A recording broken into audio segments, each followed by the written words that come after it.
Let's talk honestly about the Workers' Party. They've been in Parliament for over 40 years, 4 decades, and what do they keep telling us, election after election? That they're here to be a check and balance on the PAP government. But here's the real question: how do you check the PAP, if you don't even want to be the government? After all this time in Parliament, there's still no real improvement, no clear ambition to lead, no concrete plans to govern, just the same tired slogan, repeated endlessly. Check and balance, check and balance. But slogans don't build homes, they don't manage crises, and without real power, those words are just noise. Over and over, the Workers' Party has made it clear, they're not aiming to form the government, they're not preparing to lead. So what exactly are they doing? If you're not prepared to govern, how do you hold anyone accountable? Because a true check and balance needs more than airtime. It needs power, authority and action. It needs the ability to make decisions, not just comment on them. Let's be blunt, the Workers' Party behaves more like a loyal opposition than a real alternative. Always cautious,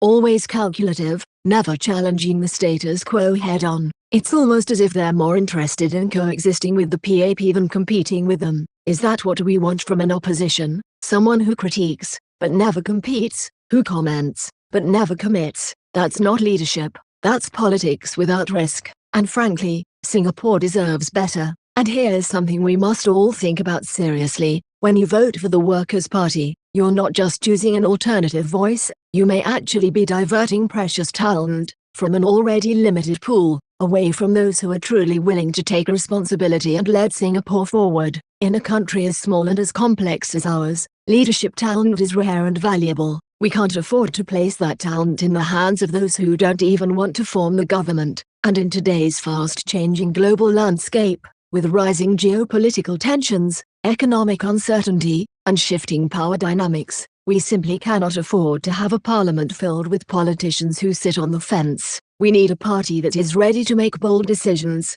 respond quickly to crises, and protect Singapore's interests at all costs. We need leaders who don't just talk about the future, but actually plan for it, fight for it, and deliver it. After 40 years, if the Workers' Party still doesn't dare to step up and lead, if they still hide behind the same old slogan, then maybe they never truly intended to govern. Maybe they're not here to build Singapore's future. Maybe they're just here to play the role of controlled opposition, to make some noise, ask a few questions, and give the illusion of balance. But let's not be fooled. Without power, there's no real check. Without ambition, there's no real challenge. And without the courage to lead, there's no real future. So the next time you hear check and balance, ask yourself, are they really checking the government, or just playing along with it? Because if the Workers' Party wants to be taken seriously, they need to stop being a loyal opposition, and start acting like a real alternative. Until then, let's be clear, Singapore needs leaders who are ready to take charge, not passengers who sit on the sidelines. In a world that changes by the hour, we need a government that doesn't hesitate to lead,